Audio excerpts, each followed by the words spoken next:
So it's 2:30. Sebastian, Okay. welcome once again. I won't introduce you now. Entire public knows you. Anyways, they know you.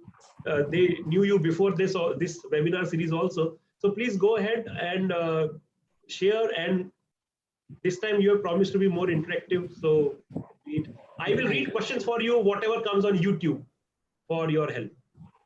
Yeah. Professor Sanjay, I have shared my query earlier by email. I hope you have received it. Yes, yes. Resend it once again. I had received few days ago, hopefully, but you can send it once again. Yeah. So let me start without much ado. And, so this is the second, interaction that I'm having with many of you all. The first was titled, the deepening crisis of the Indian economy in the wake of the COVID challenges. And therein we talked about, what could happen. And I was pretty pessimistic in saying that we have probably, reached a point where unless very strong actions are taken, there would be permanent damage done to the economy. Okay. So subsequently, of course, the government came out with a very large, seemingly large, 20 lakh crore, fiscal stimulus. Let me not say fiscal stimulus, but stimulus. And it was unraveled over 3 days of 3 afternoons of presentation by the finance minister, which was very well and comprehensively done. So what I'll do is I'll review these, this package quickly, and then get on to an interpretation and a statement of what could be done. Okay, would expect perhaps. Okay, so let me first recall. Okay, before that, I'll speak only for 30 minutes, and after that, I'll pick questions which Sanjay will pass on to me. Okay, so let me start by very briefly reviewing the presentation last time. So we argued that the decline is bound to be steep. Most sectors are on a free fall, particularly those with a huge multiplier effect, such as automobiles. Okay, revival is being hampered hugely by the continuing lockouts. Okay, the problem of migrant labor was simply not anticipated, and the option of using an urban employment renewal or guarantee fund to keep them in the urban, in the industrial places was missed. As a result, there has been complete chaos with regard to the migrant labor, and today they are in between. They're somewhere on the way back to home, and perhaps some of them are already on the way back to industry. So capacity losses are going to be significant if we can't really restart fully, let's say in a month's time. Lockdown benefits were completely frittered away by a ham-handed administration, which could not kind of functionally interpret it. Instead, it was purely territorial in operation. And then, of course, restrictions and administrative measures, they don't seem to recognize the limits of any kind of pure territorial measures, which don't recognize the interlinkages. We brought out the need for a fairly significant fiscal stimulus of around 2.5% of GDP, minimally. Now I had revised that actually. Okay, brought out the need for monetary measures, and particularly monetary measures which are in keeping with the situation of very high uncertainty in the financial markets, which is there universally, but it had been compounded by the past in India, the period before the crisis, which would mean that today the central banker has to do a lot more OMOs, direct purchases, that is open market operations, and not just pretend that the banks will do it, and also do direct purchases of credit of the stock as well as the bonds of a large number of financial companies and perhaps even some of the productive enterprises. In other words, the RBI needs to expand its own balance sheet rather significantly, and it has to feed the liquidity, because the only way to bring down the uncertainty is to actually feed the monster with liquidity. It is not inflationary because it's not a conventional situation. That many economists even refuse to understand. Okay. Subsequently, of course, the government announced a slew of measures which were made, which were done in about 3 tranches. Okay. Now you can see, how important the understanding of doing the correct liquidity measures are. What I'll do is I'll share a screen which is essentially a table from the CMI.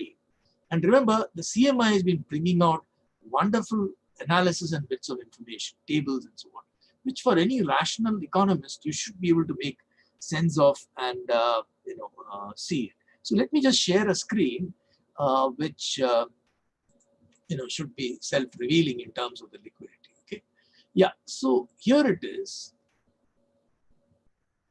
So, yeah. So here it is. This is a straight, cut and paste from CMI's website, which brings out, what has actually happened in the LTROs and all the other measures which the RBI was doing.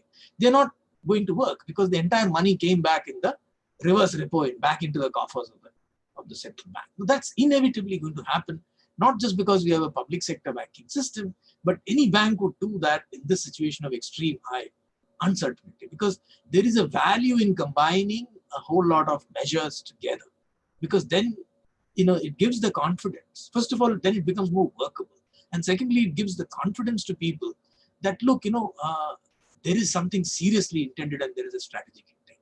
Okay, so what happened is a kind of stopgap measure. So most of these measures did not amount to, and as you can see, the net credit disbursals by scheduled commercial banks has fallen, but more importantly, the average turnover in the reverse repo, which is the money coming back, has gone through the roof. Okay, and let me also share something which became available now. Here you can see the EV bills generated by the GSTN. Okay, and the latest data right on their website shows that there has been a complete collapse. And this is not difficult for anyone to understand, given the lockdown. Very little EV bills would have been generated. Now, this is quite stunning, because a lockdown doesn't mean that transactions should not have happened. Okay, a lockdown doesn't mean that all factories shut. Okay, I mean, to shut a chemical factory is a disaster. Okay, so yeah, so these are some of the things which we need to look at. So now let me go on to the slew of measures which were brought out by the government over those, and let me review them. Now, you have all heard them over the TV and so on. So I'll not be too, I won't spend too much time on it, except to make my comments. Okay, so let me go back to the PPT and share that with you. Okay, yeah. So yeah. So now I suppose you can see this. This is day one of the finance minister's presentation. So there is a collateral free loan of 3 lakh crores. I think this is a great idea, and this was done very well. And it gives something like 30,000 crores to everyone, to all the MSMEs potentially. About 45 lakh units could benefit. 4,000 crores of offer guarantee and so on. So the two put together would mean that about 32,000 crores of credit would go, and the government probably has an expenditure of around 4,000 crores. Okay. Now, definition of MSMEs changed. Now, this is good. This is a good measure, but it's kind of neutral to the current situation. Okay. The first 3 measures where actually credit is going to go is good. However, whether or not this much credit would go is it depends on the situation of demand, and whatever else, So that's where the complementarity comes in, and one hopes that it will come soon. So government procurement of tenders, localizing all tenders below 200 crores by government. This can be done by the government. It's a good measure, okay, and one can't quibble about it. It's nice, and it's required in these days. I mean, you may call it protectionist, but I think it's a nice measure because it keeps the extremely competitive Chinese and others, out from these 200 crore procurement. Gives a lot of space to Indian IT and other companies, etc. So trade fairs, e-market linkage to address receivables of GOI, PSU and state governments is also fine, given that it can shorten the delay with which the payments are received. One hopes that these delays are not there, that all governments become kind of model paymasters and pay all their clients. However, that is not the case, and therefore a kind of administrative measure to now speed it up, looks good. So EPF contribution by the government has been enhanced. The details, I won't go into it. So essentially it means a government expenditure of around 2,500 crores. Okay. NBFCs will have a 30,000 crore special liquidity for primary and secondary purchase of debt. This I think is very good, and it needs to be coordinated with the RBI on how this will be done. Okay, and essentially, if that money goes to actually purchase the debt and the paper from the investment grade as well as the non-investment grade, NBFCs, it would be a great thing. However, it does create a moral hazard, and that's where it will take time unfolding, and that is inevitable. So one can't again be too critical about it. Okay, Discom's cash flows, 90,000 crores of injection through the PFC, RF, REC, and so on, guaranteed by the state CPUs to give a rebate, etc. Now this is pushing the problem under the carpet, because the problem of all the Discoms is quite clear cut, that you don't have a direct subsidy scheme in agriculture, and if the direct subsidy scheme comes, I think all the Discoms can become okay and so on. So that's not there. But anyway, be that as it may, that's really structural reform. Giving this liquidity is important, because otherwise, there is a payments crisis down the line. And again, I would think this is important. Okay? Now, all government, all GOI and its parastatals like railways, NHAI, and so on, they would release payment to their contractors and hold back the bank guarantees only in a limited sort of way. Now, this is like saying, that look, I used to pay you all the time, but I'm not going to pay you now. Okay. Now, similarly, TDS, TCS, deductions, the good measures, especially if you start from the premise that government is a dada and will grab the tax upfront. So it's a good measure in that sense. Now, many of these have moral hazard. For instance, a real estate measure to delay the registrations would be realistic, but it does have a moral hazard unless there is a pullback. Okay, GST rate extended, again, there's a moral hazard there. It's not a great measure to do it. Don't move around with rates. Don't move around with accounting practices. These are all, well known, but well, the government has chosen to done that. GST refunds to be speeded up. Yes, it should be. I mean, the first question one would ask is, why wasn't it speeded up, COVID or no COVID? So that's first day's presentation. Okay, second day's is again important. Liquidity support for farmers through the NABARD, RIDF, etc. Roughly amounting to about 86,000 crores is my guess. Good measure. Okay, in shelter, 3 meals provided for migrants, 20,000 SSGs, Paisa portal and all that. Good measure, but more administrative, more institutional development. State disaster relief fund of 11,000 crores. Hopefully the states would quickly go ahead and spend it. They have no problems actually spending, so one would assume that they'll spend it. The NREGS wage rates were raised, but this was done a bit before the COVID crisis. But whatever it is, it results in an expenditure. And government has now provided for 10,000 crores of additional allocation. Okay, now it may have to be much more than this. Okay, soon enough, I think, just as I made the PPT, the number of people seeking the NREGs has gone up, which she herself mentioned, the finance minister herself. Now, universal floor to minimum wage, nice, good, okay, yeah. ESIC amendment to include all units, again, good. Reskilling of retrenched workers, good. But what about the institutional mechanism to really do this? Government of India, in a kind of organizational sense, has always been very weak. So, it will take years and days and months before anything materializes. Free food grains for migrant workers, it's a pittance actually, 3,500 crores. As many have said, it's possible to increase it, at least 50 times, if not more. Portability of PDS, okay. Mudra Shishu loan, some 1,500, interest subvention, not a bad measure, 1,500 crores. Special credit for street vendors, housing incentives for lower middle class, lower of the middle class, etc. Campa funds, what are Campa funds? These are compensatory afforestation and employment creation funds. Now, what is completely ridiculous is that something close to 47,000 crores had accumulated in the Campa accounts. These are monies given by industrialists and others, who, when they build projects which take away forest land, they give compensation for that forest land. So as much as nearly 50,000 crores has been lying, but they were not allocated to the states, and there was no plan to spend them. Now, there is a statement that we will do so. Okay. Now, this is interesting. Hopefully, let us hope that they'll do so, or let us hope that NGOs and others will put pressure on the government to do so. Okay.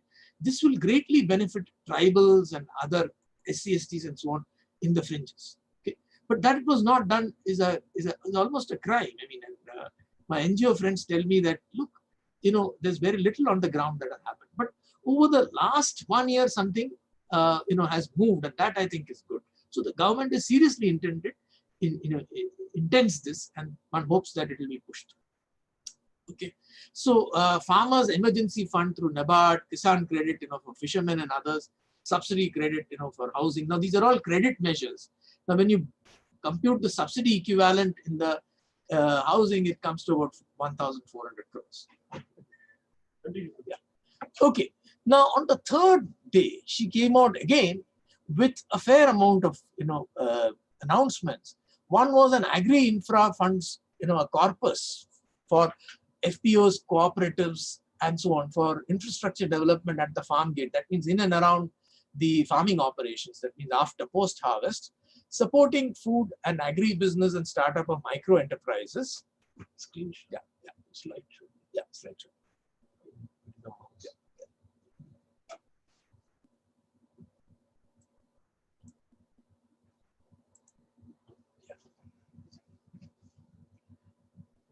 Yeah, so so that's good, but it's credit measure, and since agriculture is not going to get that badly affected, I think this would have some significance. Okay, supporting food and agri businesses and micro startups. Well, 2 lakh crores, something out there in the form of expenditure. Fishermen, for them to double the exports. 20,000 crores of actual spending to be allocated. I think this will be spent, but it will take some time over that. It could double the exports, and I think that's possible easily. Foot and mouth disease programs for 13 crore cattle. Now, this should have been done a long time ago. Foot and mouth disease we could have abolished, but be that as it may, now the government is very serious and it essentially intends vaccinating everybody. Traceability of cattle, and animal husbandry exports. Some credit is being provided of 15,000 crores. Remember, it's a credit. Then, of course, honeybees and Operation Greens and essential commodities and so on. Okay, and standard price to allow. Now let me talk a bit about this central law to not ban interstate movement of crops and produce, etc., where farmers can go beyond the APMC. Modifications to the Essential Commodities Act of 1955, and these two, I think they're extremely significant and they are positive. Okay, Indian farmers have been badly screwed up by the APMs. The agricultural produce marketing cooperatives were originally farmers' cooperatives, and the idea was that farmers would realize a lot more value bypassing the trader. But over a period, traders kind of became the main influencers or owners actually, or participants in this APMCs. And many of them had even bone-breaking powers, and they would prevent farmers from directly accessing places, urban places. So it's a good thing that Congress government tried to stop this and did that, but they couldn't go beyond a certain point. The BJP government has been trying to break the monopoly of the APMC. Some states have kind of on paper abolished it, but I think it's a good idea to explicitly allow farmers, and the COVID kind of provides a kind of an opportunity to let the farmers walk into the cities and start their vending, okay, particularly of fruits, vegetables, and that sort of thing. Okay, I think modifications to the Essential Commodities Act is also very important, because what happened under this act is the government, in the sense of the civil servant, was ever ready to intervene and kind of randomly ad hoc, I won't say randomly, but ad hoc come out with bans on important crops like onions, tomatoes, potatoes, and so on, so that the farmer never really got the upside. Hopefully, this would go all the way to getting the upside. Okay? But knowing the limitations of any government, which is so very middle-class oriented, I would be very happy if this kind of a modification can go beyond the COVID, okay, or that the modifications are substantial enough. There are exceptions which are provided. One has not seen the details of the provisions. Okay, it would be wonderful for the farmers if this can actually be done. That there is nothing like an essential commodities, and only government in a really difficult situation uses its danda to move food and other things. Okay, and whatever intervention government wants to do, it doesn't do it through administration. it must be done, but it does it through NDDB-like approach, which is what we call a market intervention operation rather than administrative measures. So I think that's extremely important. And I think, so you have a mix of all of it, but whether or not it will lift the economy from the crisis, which requires massive demand side boost, that's a moot question. Now, there's a 65,000 crores in my estimate, most have estimated lower, of expenditures which will be spread over quite a while. It's not immediate. Okay. And so that's what is relevant. These credit measures are highly contingent. Unless there is a pickup, these credit measures are not going to go. But they are like, opening the door and waiting, to welcome the guests. So now let me take a view on what this would result in terms of the growth. Okay. Before that, let me just go through a simulation exercise which I had done by using a complex simple multiplier model. It's in the books, it's called the simple multiplier model, but essentially what one would say is a Keynesian type demand side model with multiple multipliers. And when you do that, okay, with no COVID, if I take 1920 data and move what I call the base import, that means the import functions one parameter to 3% above, and similarly government expenditure to 8% above its 1920 value. These are all, some of them are budgeted, and I'm picking up from there. Exports to 3%, which is what was realistic in the pre-COVID crisis. NFI, that means net foreign income from abroad, to be 5% above, remittances to be 5% above, investments to be about 3% above the above the 1920 levels. Then I get a growth of around 4.82, and my sense is a growth of around 4.5. About 5, up to between 4.5 and 5 was what was anticipated by most people. That kind of calibrates the model. Okay. Now, if I work on a modest impact basis, okay, where let us say the exports fall by about 85 plus 3, that's about 88%. And similarly, the base import in sync also falls. The remittances fall, as well as the foreign income, net foreign income, which is actually negative. That itself falls, because then foreigners also don't make money in India, and they kind of restrict that. The investments continue to remain 1.03 because the government pushes and is ready to keep the investment up. Then the growth rate actually falls to about 2.14%. So what it means is that there is a shrinkage if there is only a modest impact. This is what I had worked on for my first paper on, that where I argued that a 2.5% fiscal deficit kind of thing would be required. Actually, it was a little bit more than this. Now, a significant impact, okay, gives rise to about a fall in about 13% in terms of real GDP and nominal GDP of around 8.4. I've assumed the inflation rate to be the same. Okay? So there is a fairly large impact, okay, even if I make a reasonable assumption. Okay? And if I make a large impact assumption, which I don't think is something which we can do right away. We have to watch what happens in the US, but if we make a significant impact assumption, then the GDP is bound to decline by, let's say, between 9 and 13%. Okay, I've got 12.9, but in all these kind of exercises, there is a certain degree of error, and the assumption that you make, I've tried to cross-check with other multipliers and so on. It's roughly corroborates, though my multipliers are different, somewhat, than what the NIPFP, for instance, has come out with, not in this context, but in the general context of understanding the multiplier. So, so what is required is a fairly large fiscal stimulus. Okay, and what would this amount to? Government expenditures rise by about 15% higher than what they are currently. Okay, investments actually largely on the shoulders of government. Okay, it rises by 15%.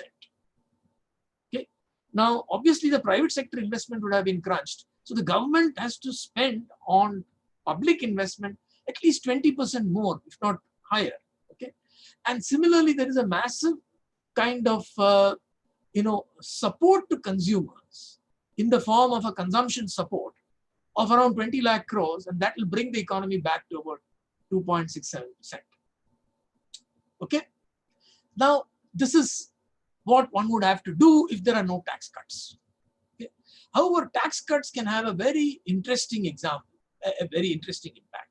So using tax cuts, if the GST rate is reduced to about 80% of its current level, let's say, not really across the board, but more efficiently done, okay, but which amounts to an 80% cut across, seemingly across the board, then you can actually restore the growth back to about 5%, even with only a consumption support of 10 lakh crores.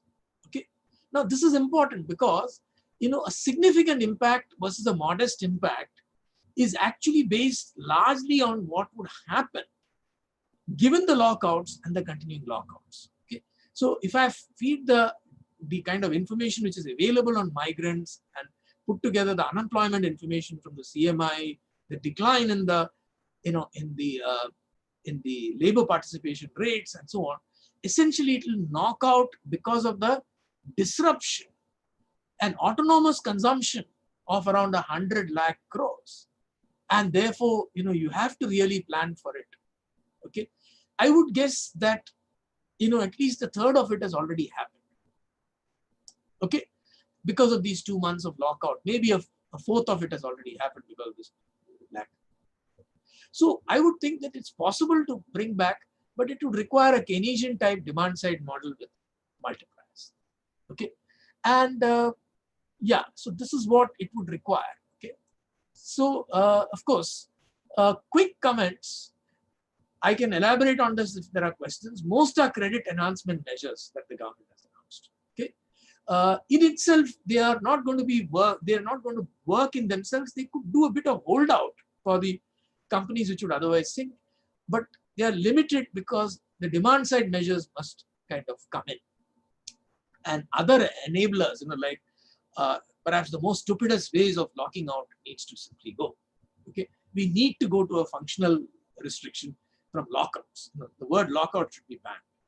It doesn't serve any purpose. Okay. See, bond yields have fallen, but not significantly. So massive increase in unemployment, fall in labor force seeking NREGS. Okay, already I've told you much larger response is required. You know, no way but to monetize the expenditure, monetize the additional expenditure. Now there is a mistaken belief that there is no fiscal space. Okay. That's purely mistaken because it's based on a family budget model. Okay. It's like pretending as if the government is another simple element like you and me in the system. That is not so. Okay. It was never so. Okay. Uncertainty and demand for liquidity is not recognized. Now the one thing sure about a modern economy is the portfolio demand for money skyrockets whenever there is an uncertainty. And you have to deal with ways to handle it. In the early days, you can handle it by curtailing it and doing other measures, you know, like actually you know, reducing rates and talking and so on. But once it's deeply entrenched, okay, you have to deal the liquidity.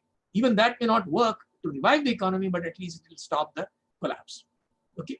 Now, Make in India, I would say that, look, you know, the Make in India, there is nothing really on the cards, although there are, you know, I mean, strong willingness to do things about it. However, the intellectual basis for putting together a Make in India doesn't seem to be on at all. And I don't think anybody in the kind of periphery of the government is recognizing what we need to do, which is essentially, you know, go back to what the East Asians did in the current context. Okay. I'll come to it if there are questions. Now, of course, one weakness of the government has been combining reforms or structural reforms with stabilization. Now, I think it's very important. When you do stabilization, okay, there is both opportunity to delay structural reforms and to do certain kinds of structural reforms. Okay? When you do structural reforms, if they're not linked with the macroeconomic side, then it could be counterproductive. In fact, those reforms may just fall on a dead body. Okay. Now, agricultural structural reforms have been long overdue. There is indication that, you know, quite a bit is going to happen. One hopes that the land announcement will also free land for leasing without risk of title to all kinds of farmers to do it. If that also comes through with these measures, if they're seriously intended, I think, you know, we have a deal on agriculture. So that's something very, very positive. Very large support for consumption would be required if we keep going forward. However, at this stage, a tax cut would work wonderfully. Okay? Now, of course, I leave the last question. Why is the government? So why doesn't it see reason? Are we to expect, maybe it has seen reason, are we to expect a real response in a month or two down the line? These are the kind of questions which I also have to have in mind. So I'll stop here and invite questions from your side. Okay, as I said, I'll speak for only half an hour. Okay.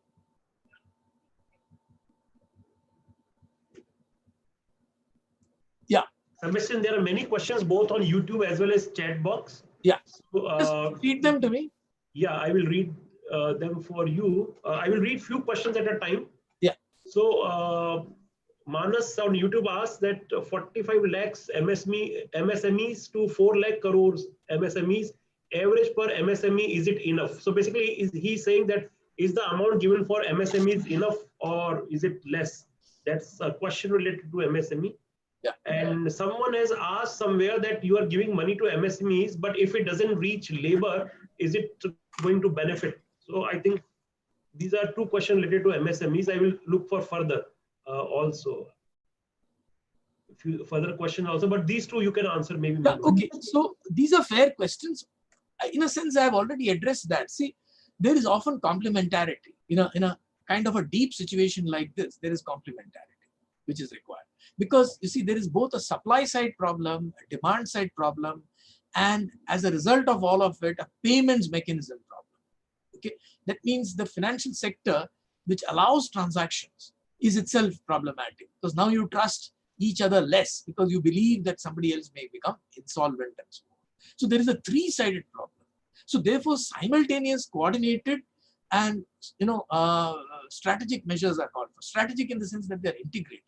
That is what is missing. I mean, if you just provide credit while the demand is sinking, or while there is a kind of capacity loss which is happening, okay, then you are in a situation where you're further and further going to go into the abyss, and only from the collapse something can come. But as I said, this is better than nothing, because one hopes that the other measures would come, particularly the demand boosting measures would come. Okay. Now on the labor side, yeah, I mean, I would agree, and here I'm repeating something which I have often heard, okay, coming from left wing and others. See, there is nothing intrinsically bad about an idea that why don't we use the large buffer stocks to at least ensure that nobody would be hungry. Okay. Now, the realistic cost of that, given that a third of these buffer stocks are anyway destined for the rats, okay, is going to be very low. Okay. So this kind of what I think 5 kg of rice for some migrant workers and all that, it's like it's like peanuts. When there is such an easy opportunity to simply say that, hey, NGOs, hey, government officials and so on, come start food for work kitchen programs at the work sites, issue rations, cook at home, do all of that and do this very liberally. Okay, and do it only on those commodities which are available with the government. Okay, and do it even including those quality. People will crib, but they'll also find a way out of it. Now, what this does is that their spending, therefore, on FMCG will not collapse altogether. Okay, and therefore it will give a demand boost. And remember the number of MSMEs and others who are into this space. Okay, now it's actually the other thing I'll say is that let's look at it in terms of interaction and integration. Measures for MSMEs alone, while measures for MSMEs are warranted and they're good, many large firms would also find it very difficult. And remember, a lot of MSMEs are in vendor relationship with the large. Now, if you do it in a way that you put a double squeeze on the large, they are not going to respond because they have hold out. They can hold out, okay, which will actually damage the MSMEs and damage consumer sentiments and so on. So the integrated aspect, you don't do this. So you do and work it through leverage points for change in society. Okay. So in short, governments must think in terms of policy rather than pretend to get into the shoes of bankers and MSMEs, which is what they are doing. Okay. Now this is a particular penchant of the government of India that, people who should be thinking in terms of policy, they think as if they are action people, and people who should be acting, they probably think in policy? I don't know. So even Indian industry is unable to translate its demands into policies. Okay. In some cases they do, such as the automobile tax cuts, but that is mistakenly taken to be something which is a pure private interest. It is not, because automobiles have a very, very high price elasticity of demand. And my sense is with a 40% reduction in excise duty, let's say halving of excise duty, okay, to be simple, that is the GST, and the auto demand will pick up. I'll come back to it in a little moment. Yeah. So are there other questions? Yes, Sebastian, there are not many questions related to China, competitiveness of India, shifting of business from China to India, incentives by government and all. So maybe all of that you can take in one go. Yeah. Okay. So this China, India, and remember, the Indian middle class kind of alternates between fear when they lock themselves up and hope when they see, hey, the whole world will drop in here because China has become a bad boy. Okay. Now let's recognize the facts. China has revived itself much faster, okay, and than any country in the world. So all countries which refuse to deal with China would be hurting themselves. And I don't believe that countries, even the US included, are that masochistic. They might be sadistic. So they will come back and deal with China in a very big way. Okay. However, over the longer period, India has an advantage. There is nothing, immediately that you can grab, because our response is going to be much slower. Part of it is inevitable because we are a democracy. So let's be honest, even the US response is going to be smaller in that sense. But in the longer run, I'm sure there would be some shift from China. Okay. But, let's look at it more honestly. We have been talking about make in India, manufacturing in India, not just this government, but even the previous government. But look at the complete angularity between macroeconomic, interest rate, credit, and other policies. As a good example, on electronics, the bound tariffs on mobile phones and laptops and flat screen television, which constitute the bulk of electronic imports, has been near 0 or 5%. Okay, because India, looking in the rear view mirror, bound these at these low rates long ago. And we never had the sense to go and open them up. Okay. Same was the case with solar panels. Okay. And what happened? The government tried to use the government procurement route to buy to reserve solar panels for India, which of course China was flooding. Okay. Indian markets. And what happened? The case got rejected thrice in the WTO. The panel just rejected it. Okay. But the government of India kept going back, as if you're above the laws of the world. Okay, so it's a complete shame that we ended up doing this.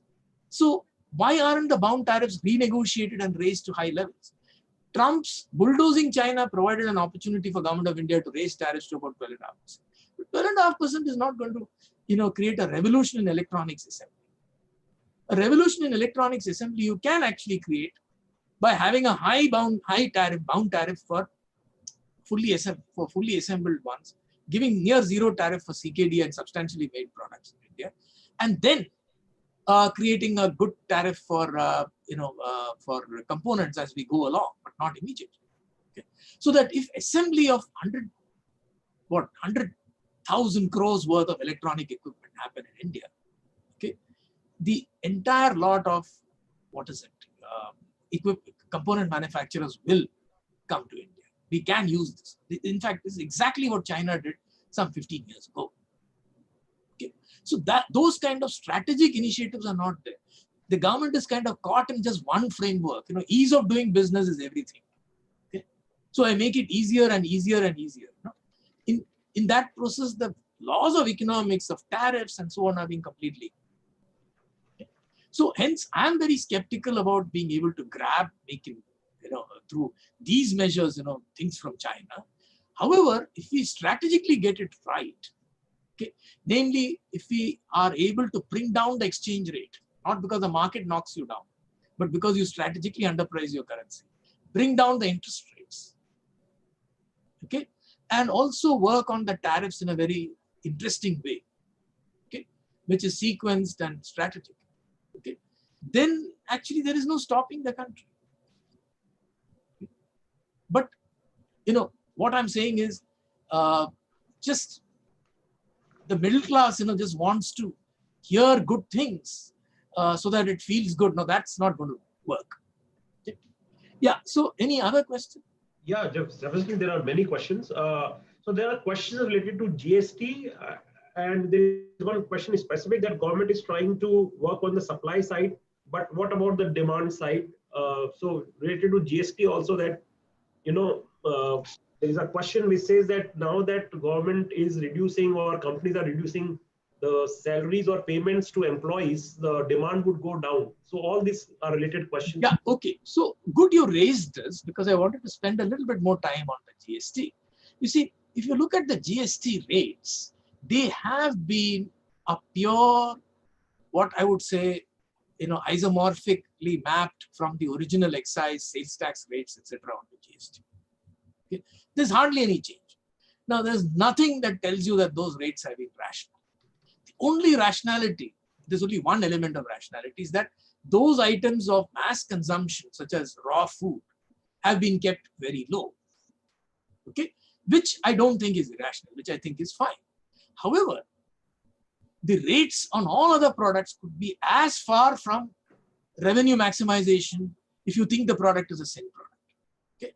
Now, the problem with sin products in India, which are really hurtful, is you don't want to go for a revenue maximizing tariff. You want to go for a killing tariff, okay, which is the killing rate, which would be the case for cigarettes, which is fine.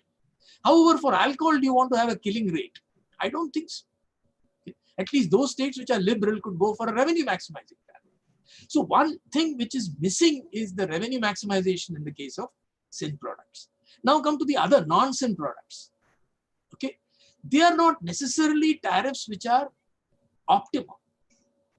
Okay, take for instance an auto.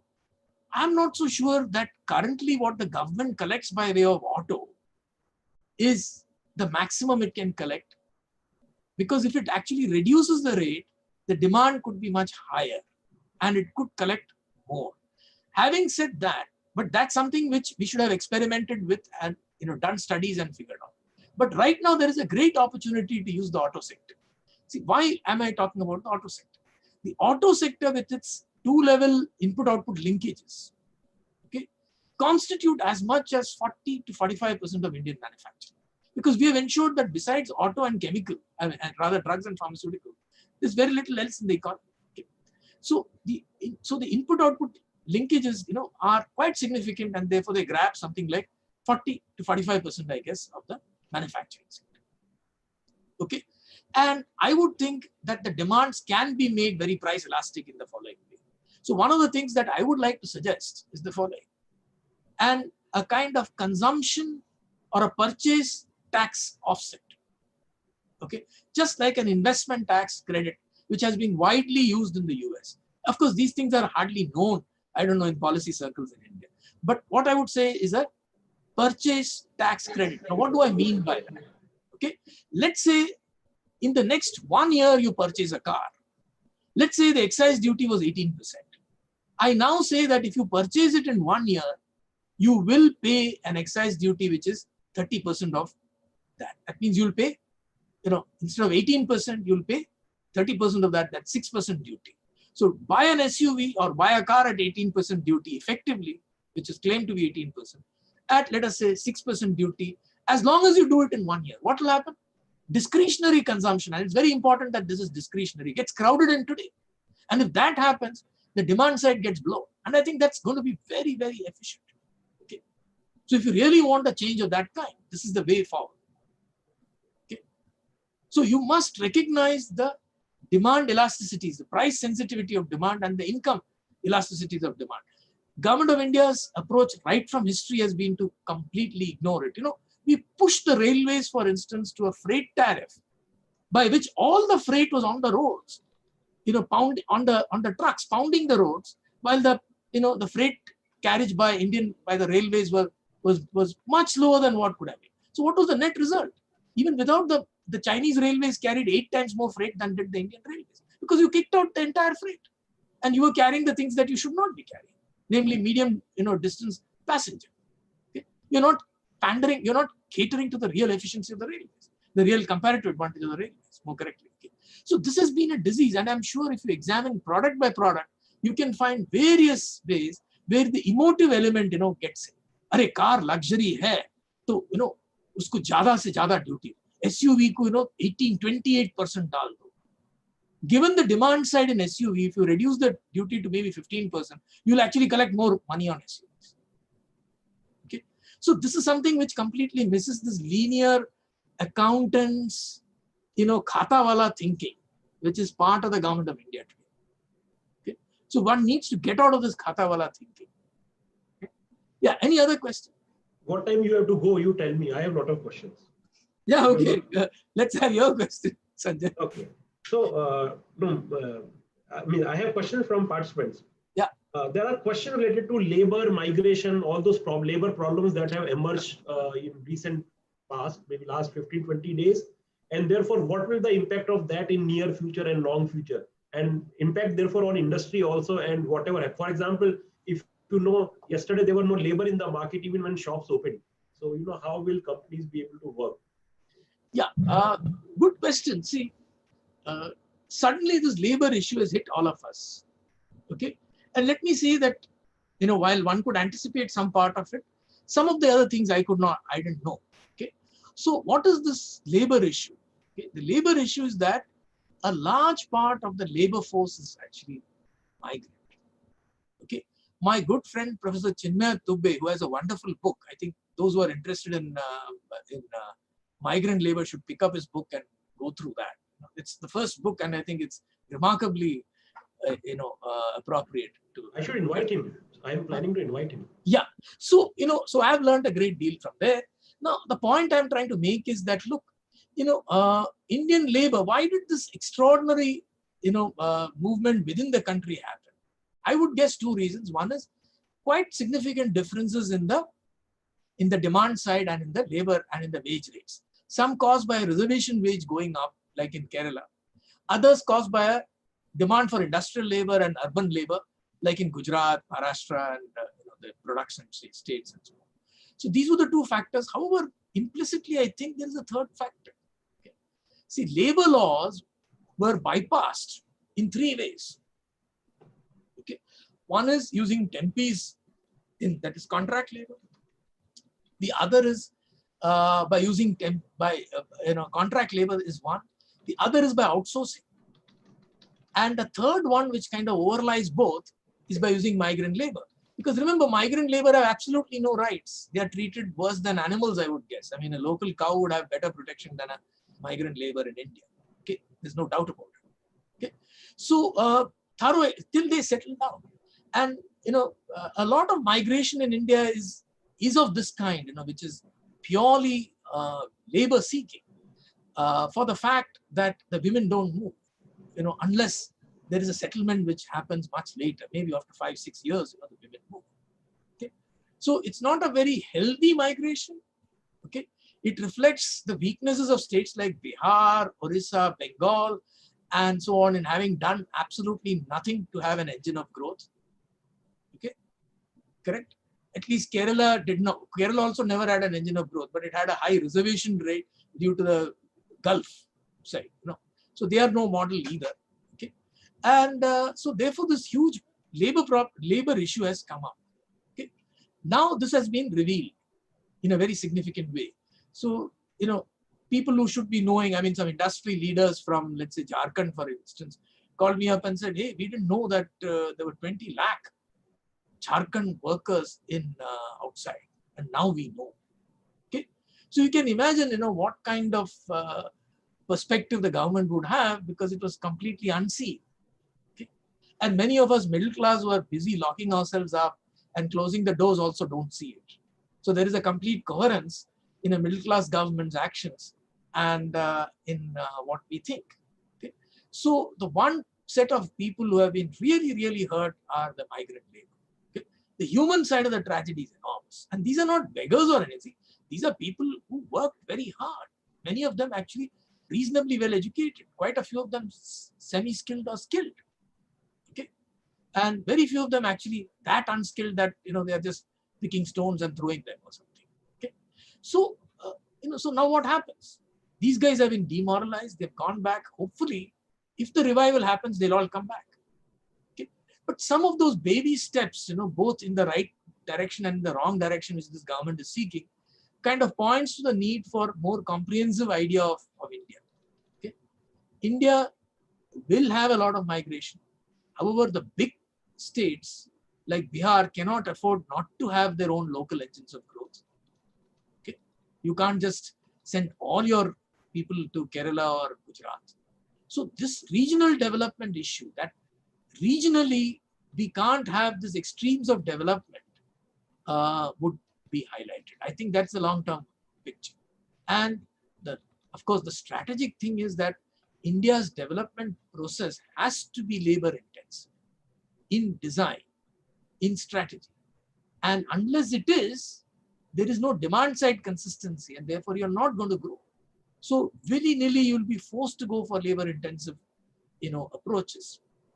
It doesn't mean putting restrictions on producers, saying use this technology or use that. It simply means that going for massively expansionary and ambitious policies of demand management, of export-led growth, undervaluing the currency, low interest rates, so that the growth rate gets pushed up to about 10%. Because today talking about it seems like, a dream. Right now it's a dream, but it wasn't a dream, 5 years back. We brought it down to the state because the Indian economy, remember, willy-nilly, not because it was intended, but because certain things happened, actually grew at around 9%, maybe 8.5% for as long as 6 years. And sometimes, climbing up to 9.75 during the period, the 5 years before the global financial crisis. Okay, and that was knocked off by the central bank because he never believed that a growth of that high is possible. Okay, he had to upgrade the targets every year. Okay, and he responded by cutting because he saw high inflation and he cut the supply side, cut the demand. Now, actually, there is also an RBI side problem to achieving any high growth in India. The moment they see an inflation, they are going to knock it off, irrespective of whether it's a supply side inflation, even if it's a pure food inflation, which ideally should be managed by rationing, or even if it's only an onion inflation. Okay? They are hardwired on it. Now, the contrast with China is very important. China saw very, very high inflation. Okay, from 79, actually from around 81, 82, all the way to 88. And this was a pure supply side inflation caused by food demand in the face of food output actually rising. So what they did is they understood it, they let it pass. They understood it as a supply side inflation, not to be attacked by demand side measures. But this strategic vision is not there because, most of our academia are also textbook trained, and the moment they see an inflation, they'll not get under it and see whether inflation is caused by onions. So in India, inflation is caused by onions, which I told you, in my last presentation where I presented the graph of fruits, vegetables, and inflation. That's it. So this inflation hangover is again coming from the middle class and the pandering to the weak and knee-jerk understanding of the middle class. Yeah. Any other? Sebastian, there are questions related to banking, related to NPAs, impact of COVID on banks. So all questions related to banking, maybe you can answer on one go. And one on, is it the right time to start a new business? These two questions, and then maybe I will allow you to go. Maybe the last question I can answer better. Huh? So which business? If you want to start fine dining, I would think no. Unless, I'm still not ruling out, unless you can, create some innovation, okay, by which, let us say, you have some kind of a wind trail, air curtains which protect each other. If you have a ring of an air curtain which protects every diner, let's say a table with an air curtain around it, because I'm sure there'll be, I'm just joking, but technological change and anticipating would be a great thing for a startup or for a business. Sebastian, one person on YouTube, I missed the name, the fonts are small, has said that Chandra says that, demand of automobile may increase actually because people would like to travel solo and avoid public transport. So yeah, I would think that has some merit. Okay, that has some merit. But the question is, would the affordability be also there in a situation of falling? So maybe small car business may rise again. Nano may have future. Yeah, see, if you can steer the economy back to, let us say, growth of -2% or something, I would think that could be a possibility. But the point is, if you know for sure that it's going to collapse to minus 10%, okay, at the very least, given the intensity of the COVID crisis and our own, I would say ham-handed response during the lockdowns, okay, which needs the lockdown to be extended, you need solid measures. Okay, you need solid measures. Okay? And what is the harm in giving up a bit of excise? I mean, after all, the government can raise a lot more resources than what it currently does. Okay? And you can put it all down on paper and see how much it is. So, my modest measure would raise the fiscal deficit to about 5.5%, 6% of GDP. So if it can go up to about 7%, then you can win the game, very clearly with whatever the nature of the COVID crisis. So my point is, yes, I mean, I agree with you that demand patterns are going to shift quite dramatically. Okay. Banking? Yeah, on the banking side, on the banking, NPAs and so on. See, I would beg you to recognize that there is a kind of feedback mechanism to the whole thing. Okay? That bad macroeconomic management can slow down growth, which can amplify or which can lead to an NPA problem. Similarly, bad lending practices can result in poor lending, high NPAs, freeze on lending, freeze on the banking sector, and therefore to a payments kind of credit crisis or a payments crisis, and therefore lead to, a poorer economy which then compounds. So there is this kind of, feedback which is amplificatory in nature. So there are questions related to travel, And tourism, therefore, hospitality. any question on NPAs has to be moderated by this understanding. And my understanding is that, look, if we had attacked the NPA crisis early on, okay, the banking system would have had far better scope to lend today, but we didn't do that. Okay. The details are, of course, there. Much talked about allowing many of the NBFCs to just collapse, creating complete uncertainty in the market by letting some banks just fall flat, holding back deposits of people. Now these are all very important because they spew uncertainty, and when there is uncertainty, everybody keeps more cash, therefore requiring actually the banks to be much more liberal. So, yeah. So future of travel, tourism, hospitality industries. My guess is as good as yours. Okay. So let me not talk about it. Okay. Yeah. Anything else? I think Sebastian, you have taken most of the questions. There are many more, but you have a class. We'll maybe sometime else later we'll revisit and see these. Yeah, there is a question which is coming up directly.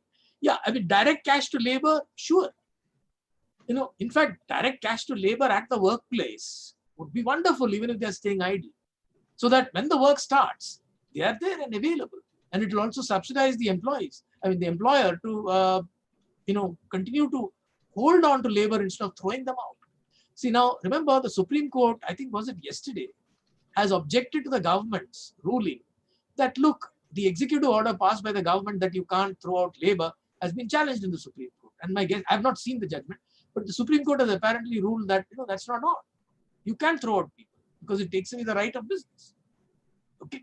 Now, if that is the case, and if the COVID crisis and the continuing stalemate kind of continues, and the government is frightened into, or it's too khata oriented to come out with a real fiscal boost, and it continues to kind of fool around by talking about credit as if they are fiscal expenditures and other measures which are comfort creating or policy as credit measures and so on as fiscal measures, and you deepen it, people are going to get through.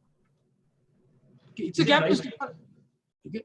Now the middle class can go back and sit comfortably because they're not going to get thrown out, would be their expectation. But I beg to differ. Soon enough, you IT guys, middle class guys who have the jobs, wake up, you'll be thrown out. Okay. Raise your voices so that the spending actually happens and the economy revives. Okay. Just using silly arguments like, look, kuch to life save ho gaya hai with this lockdowns, is no argument. I think right away you need the lockdowns to be lifted completely with only restrictions being in place. So it's not the other way around that you selectively lift the lockdowns, because no selective lifting of the lockdown will allow the integrated production chains to get energized.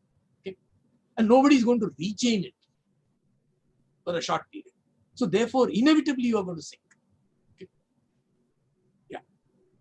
So there is one question. Can government encourage long-term deposits with tax exemptions and high interest rates payable at the time of maturity to support banks?